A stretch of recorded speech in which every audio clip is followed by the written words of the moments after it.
تھوڑا تھوڑا سا جو مشکل لفظ اس کے معنی بھی کرتے جانا.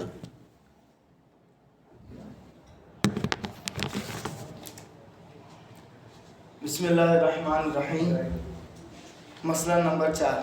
ٹھیک ہے. المسائل التي يمكن ان يبتلي بها المكلف عادة كجملة من مسائل الشك والسهو يجب عليه ان يتعلم احكامها الا اذا احرز من نفسه عدم ابتلاء بها.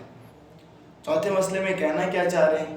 کہنا چاہ رہے ہیں کہ وہ تمام مسائل کے جو عادتاً مکلف کے اوپر پیش آتے ہیں، مکلف کے روزمرہ مسائل یعنی زندگی کے روزمرہ مسائل جو اس کو پیش آتے ہیں، کہہ رہے ہیں کہ ان مسائل کو سیکھنا واجب ہے. ٹھیک ہے نا؟ ہاں. مگر یہ کہ بعض ایسے مسائل ان میں سے کہ جن کے بارے میں مجھے پتہ ہو کہ مجھے پیش نہیں آئے گے، ان کا سیکھنا واجب نہیں ہے. اس مسئلے میں بیان کریں. یعنی خلاصہ کلام وہ تمام مسائل کے جو انسان کو روزمرہ زندگی میں پیش آنے والے ہیں، ان کا سیکھنا انسان پر واجب ہے. اب ترجمہ کر دیتا ہوں لفظی. المسائل التي يمكن ان يبتلي بها المكلف عادة، وہ مسائل کہ ممکن ہے کہ جس میں مبتلا ہو جائے مکلف عادتاً. جیسے اب مثال رہی کہ جیسے جملہ من مسائل الشک والسہو، کہ جیسے بعض مسائل جو شک کے ہیں یا سہو کے ہیں، بھول جانے کے مسائل ہیں. نماز پڑھ رہا تھا، نماز کے دوران شک ہو گیا، چوتھی رکعت ہے، تیسری رکعت ہے، پہلی رکعت ہے، دوسری رکعت ہے، یہ مسائل. یا پھر نماز پڑھ رہا تھا، نماز پڑھتے پڑھتے قرات بھول گیا، رکوع میں چلا گیا، یا تشہد بھول گیا، یا اس وجہ کوئی بھی چیز بھول گیا، تو ان کے جو مسائل ہیں. ٹھیک ہے. یجب یہ آ رہی ہے المسائل التي يمكن، وہ مسائل کے ممکن ہے کہ جس میں مبتلا ہوگا مکلف عادی طور پر عادتاً جو پیش آئیں گے، اسے واجب ہے علیہ اس مکلف کے اوپر. کیا واجب ہے؟ کہ یتعلم احکامہ، کہ ان مسائل کے احکام کو سیکھے. ٹھیک ہے. یہ واجب ہے. الا مگر یہ کہ اذا احرز من نفسی عدم ابتلاء بها، مگر یہ کہ جب یہ احراز ہو جائے اسے، جب یہ پتہ چل جائے اس کو، یہ مفہومی ترجمہ کروں، جب اسے پتہ چل جائے خود سے کہ ان مسائل میں مبتلا نہیں ہوگا. ٹھیک ہے. مثال کے طور پر ہم بات کریں تجارت کی، کاروبار کی. طالب علم ہے، ہمارا کاروبار سے فی الحال کوئی تعلق نہیں ہے، بزنس نہیں کر رہے ہیں، تو ہمیں پتہ ہے کہ وہ مسائل پیش نہیں آئیں گے، تو وہ سیکھنا واجب نہیں ہے. اما وہ جو مسائل جو پیش آنے والے ہیں جتنے بھی ہوں گے، وہ پھر سیکھنا واجب ہیں. واضح ہوگی بات. مسئلہ نمبر 5. عمل غیر المجتہد بلا تقلید ولا احتیاط باطل الا اذا احرز موافقته لفتوى من يجب عليه تقلیدہ فعلا. کہنا کیا چاہ رہے ہیں؟ کہہ رہے ہیں کہ بھئی ایک شخص ہے کہ جس نے تقلید نہیں کی اور عمل کیا، جیسے بہت سارے افراد موجود ہیں. تو یہ جو ایک شبہ بھی ہمارے عوام الناس میں موجود ہے، وہ اس طریقے سے نہیں ہے. یعنی کیا کہتے ہیں کہ جس نے بھی تقلید اور احتیاط پہ عمل نہیں کیا، اس کے سارے اعمال باطل، کوئی کسی کام کے نہیں ہے. ایسا نہیں ہے. بلکہ سائنس صاحب کیا کہہ رہے ہیں؟ کہہ رہے ہیں کہ بھائی کب اس کے تمام اعمال باطل ہوں گے؟ مثال کے وہ ایک شخص نے بغیر تقلید کے اور بغیر احتیاط کے عمل کیے ہیں، لیکن وہ عمل جتنے بھی اس نے انجام دیے ہیں اس مجتہد کے فتوے کے مطابق تھے کہ جس کی تقلید اس کے لیے ضروری تھی یا اس کے لیے حجت تھی. اس نے تقلید شروع نہیں کی ہے، منافی تقلید ہے، لیکن جو اس نے احکام کے اوپر عمل کیا ہے وہ اسی کے مطابق ہی تھے. تو اب اس کے اعمال باطل نہیں ہوں گے، سارے اعمال درست ہوں گے. تو یہ جو ایک شبہ جو ہمارے علماء کی طرف سے عوام الناس میں بیان کیا جاتا ہے مطلقاً کہ بھائی جس نے بھی بنا تقلید کے بنا احتیاط کے عمل کیا سارے اعمال باطل، پھر نار ہو جائے گا. وہ نہیں، ایسا نہیں ہے. تمام اعمال دوبارہ سے انجام دے، نہیں، ایسا نہیں. یہ دیکھیں گے کہ اس کے جو اس نے عمل انجام دیے ہیں وہ اس مجتہد کے فتوے کے مطابق ہیں یا نہیں ہیں. ہاں اگر مطابق ہیں تو اعمال درست ہو گئے، اب مطابق نہیں ہیں تو پھر اس کے مسائل آگے آ جائیں گے. کیا کرنا ہے؟ پھر قسم آئے گی، جائے گا قاصر جائے گا مقصر تھا، وہ ساری بحث آ جائے گی. کلیئر ہو گئی بات؟ تو کیا کہہ رہے ہیں کہ کہہ رہے ہیں کہ اللہ سے اس مطلب کو بیان کریں. کہہ رہے ہیں کہ عمل و غیر المجتہد، مجتہد کے بغیر عمل کرنا. ٹھیک ہے نا؟ عمل و غیر المجتہد، عمل کرنا مجتہد کے علاوہ کی، یعنی غیر مجتہد کی بات کے اوپر عمل کرنا، بلا تقلید، بغیر تقلید کے، ولا احتیاط، اور بغیر احتیاط کے. باطل کیا ہے؟ باطل ہے. مگر یہ ایک صورت میں باطل نہیں ہے، ٹھیک ہے نا؟ کس صورت میں باطل نہیں ہے؟ کہ جب اظہار موافقت لفتویٰ من یجب علیہ تقلید ہو گا، کہ جب یہ اسے پتہ چل جائے، جب یہ اس کے لیے اعراض ہو جائے کہ وہ مجتہد کے جس کی تقلید کرنا اس کے اوپر ضروری تھا اس کے فتوے کے مطابق اس نے عمل انجام دیا، تو پھر باطل نہیں ہوں گے۔ اذا اراد موافقت ہو، کہ جب اسے اعراض ہو جائے اپنے مسئلے کی موافقت کے بارے میں، کس کی موافقت؟ لفتویٰ، اس مجتہد کے فتوے کے مطابق کہ من یجب علیہ تقلید ہو، کہ جس مجتہد کی تقلید واجب تھی اس مکلف کے اوپر فعلاً، ٹھیک ہے جی۔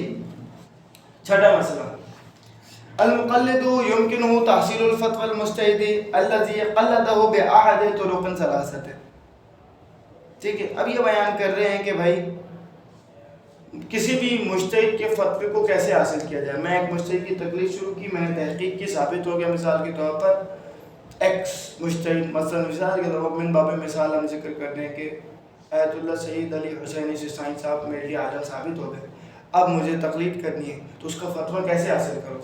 تو بیان کریں کہ تین طریقے ہیں کسی بھی مجتہد کے فتوے کو اخذ کرنے کے لیے، حاصل کرنے کے لیے۔ المقلد یمکنو، مقلد جو تقلید کرنے والا ہے، یمکنو تحصیل الفتویٰ، فتوے کو حاصل کرنا ممکن ہے اس مقلد کے لیے، ٹھیک ہے نا۔ الذی قلدہ، کس مجتہد کے فتوے کو حاصل کرنا؟ اس مجتہد کے فتوے کو حاصل کرنا کہ جس کی تقلید کر رہا ہے۔ بأحد طرق ثلاثۃ، کیسے تحصیل ممکن ہے؟ تین طریقوں میں سے ایک کے ذریعے سے فتوے کو حاصل کرنا مجتہد کے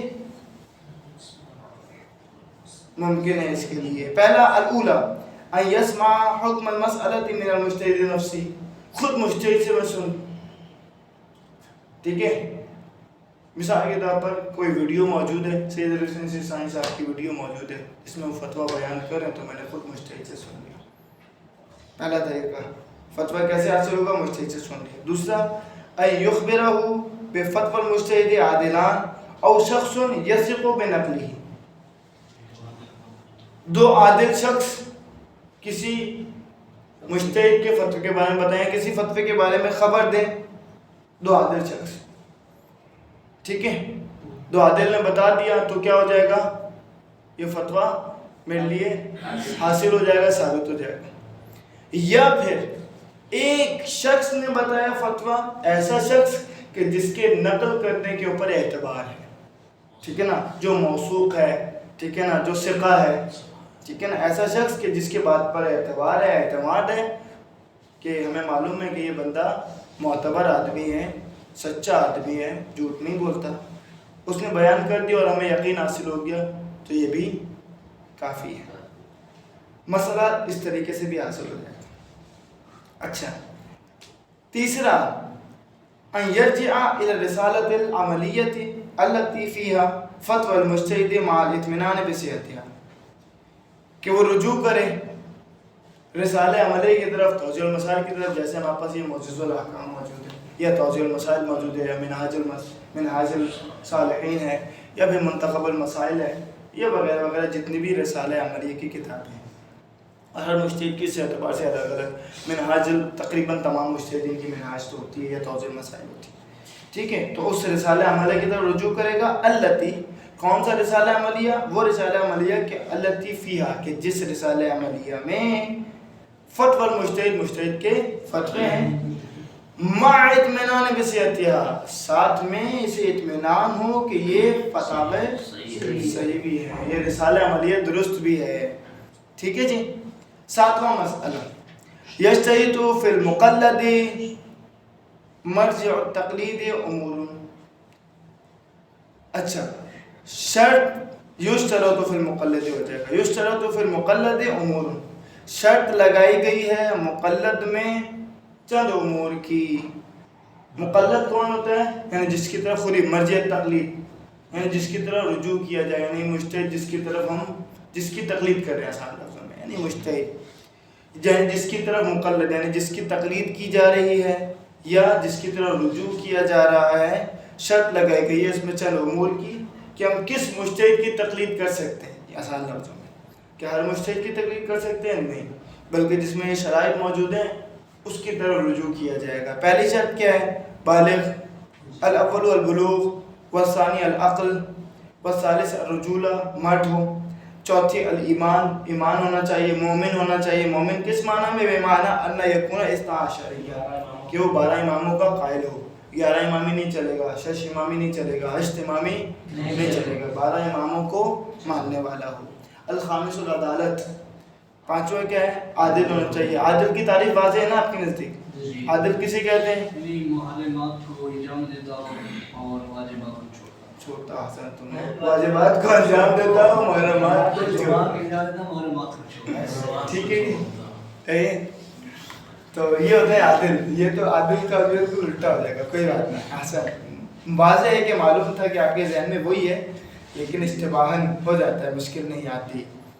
ٹھیک ہے. اچھا، عدالت تو یہ ہوگی. عدالت کشف کیسے ہوگی؟ یہ تو عدالت کی تعریف ہو گئی نا. مجھے کیسے پتہ چلے گا کہ ایکس بندہ عادل ہے؟ دو عادل شخص گواہی دیں اور یا اس کے علاقے میں جا کے پتہ کریں اس کے معاملات کیسے ہیں. صحیح، واضح. 2 عادل شخص گواہی دیں. اچھا، جہاں پر بھی 2 عادل کی بات آتی ہے نا، وہاں پر ایک اور شرط ذہن میں رکھیے گا. 2 عادل کی گواہی کے ساتھ پلس یہ بھی ہوتی ہے، بعض جگہ جس کو ذکر کرتے ہیں اس کو بعض جگہ نہیں کہ 2 اور عادل اس کی نفی نہ کریں. 2 عادل نے گواہی تو دے دی، لیکن دوسرے 2 عادل نے جو ہے نا پھر انکار کر دیا، تو اب بھی عدالت یا اس کی ثابت نہیں ہوگی. ٹھیک ہے نا. اسی طریقے سے اگر آگے اس کے علاقے والے جو ہے نا اس سے وہ جلنے کی وجہ سے اس کے خلاف کہیں یہ ٹھیک نہیں ہے، تو پھر تو عادل ہی نہیں ہوں گے نا. پھر نہیں، اگر وہ خود ٹھیک ہے وہی وہ ویسے وہ جو گواہی دے رہے ہیں نا وہ بھی عادل ہونا چاہیے. اسی لیے ہم سے کہا دونوں عادلان، جو گواہی دے رہے ہیں وہ بھی عادل ہوں. عام بندوں کی تو نے ویسے بھی نہیں سننی. 600 ہوں، 700 ہوں، 800 ہوں، فرق نہیں پڑتا. اگر عادل نہیں ہے تو ان کے قول کی کوئی اوقات نہیں. ٹھیک ہے نا. تو ہم نے اسے عادلوں کی ماننی ہے. ہاں، عام شخص سے کب مانیں گے؟ اس کی مانیں گے جو ثقہ ہے. اس میں شرط نہیں ہے عدالت کی.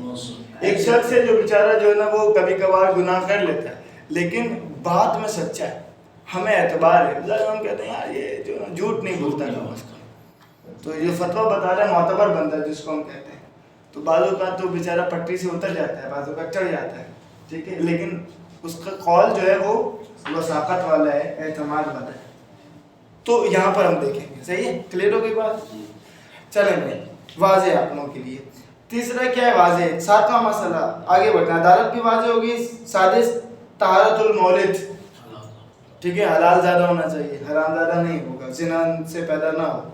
ٹھیک ہے نا. سابع، یعنی دیکھیں جو زنا سے پیدا ہوا ہے کہ وہ پھر مجتہد یعنی اس کی تقلید نہیں کی جا سکتی. ٹھیک ہے جی. اچھا، السابع، وہ پیش امام بھی نہیں بن سکتا، یعنی جو زنا سے پیدا ہوا ہے نماز امام جماعت بھی نہیں بن سکتا. پھر انشاءاللہ آ جائے گا کبھی. الضبط بمعنی انه لا يقل ضبطه عن المتعارف، یعنی جو مسائل ہیں ان کے اوپر وہ ضبط بھی رکھتا ہو، یعنی عبور ہو مسائل کے اوپر، اسے فقہ کے اوپر یا ان کے جو مسائل جو مبانی ان کے اوپر عبور رکھتا ہو. ضبط ہو بمعنی کس معنی میں کہ انه لا يقل ضبطه عن المتعارف، جو متعارف عادی طور پر رائج ایک ضبط ہے، یعنی عبور ہوتا ہے مسائل کے اوپر جو ہے نا اتنا عبور ہونا چاہیے اسے. ٹھیک. الثامن الاجتہاد، 8ویں شرط کیا ہے؟ اجتہاد بھی کر سکتا ہوں، اجتہاد بھی آتا ہو اسے، یعنی احکام کو عکس کر سکتا ہوں. ٹھیک ہے. تاسع الحیات، زندہ بھی ہو. ٹھیک ہے. اللہ تفصیل یاتی، اس تفصیل کی بنا پر جو ہم قریب آئے گی، جو آ رہی ہے. 8واں مسئلہ پڑھ لینا 8ویں کو بھی. جی. 8واں مسئلہ کہنا کیا چاہ رہے ہیں پہلے سمجھ لیں بھائی. 2 قسم بیان کر رہے ہیں مجتہد کی جب تقلید ہم کر رہے ہیں، تو ایک ابتدائی اور ایک بقائی. ابتدائی کیا ہے؟ واضح، میں بالغ ہوں اور میں ابھی بالابتدا تقلید کرنا چاہ رہا ہوں، یہ ہوگی ابتدائی. بقائی کیا ہے؟ میں ایک مجتہد کی تقلید کر رہا تھا اور اس کا انتقال ہو گیا، خدا نے اسے اپنے پاس بلا لیا، اب میں اسی کی تقلید کے اوپر ہی باقی رہتا ہوں، تو اسے ہم کہیں گے بقائی.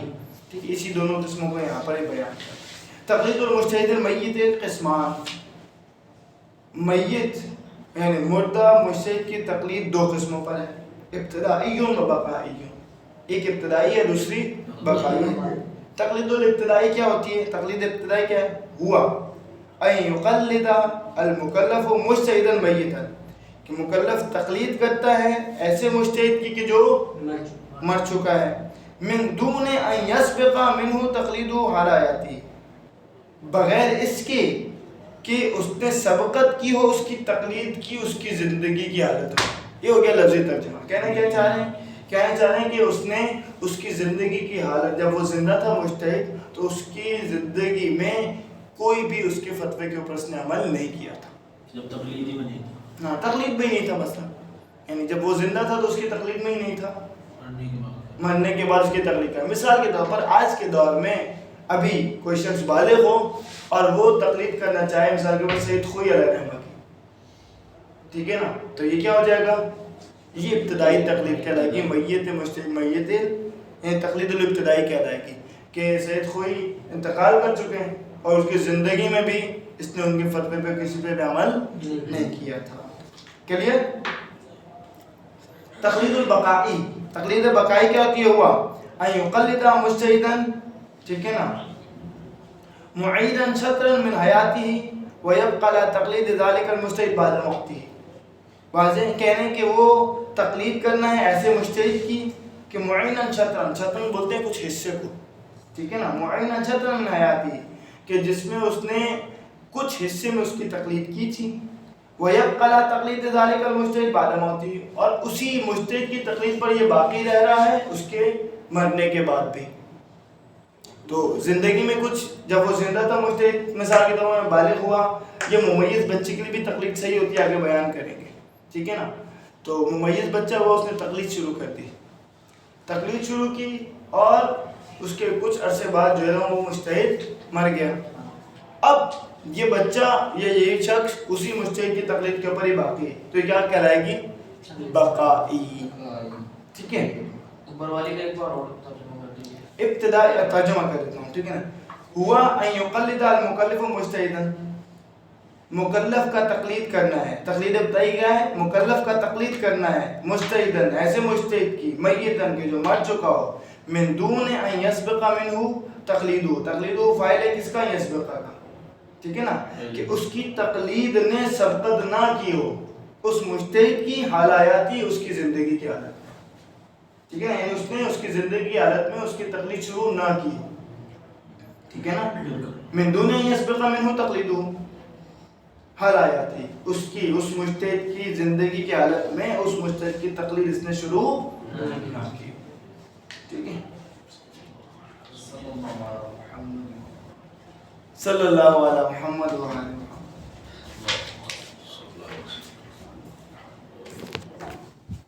اس کا تھوڑا سا بتا دیجیے.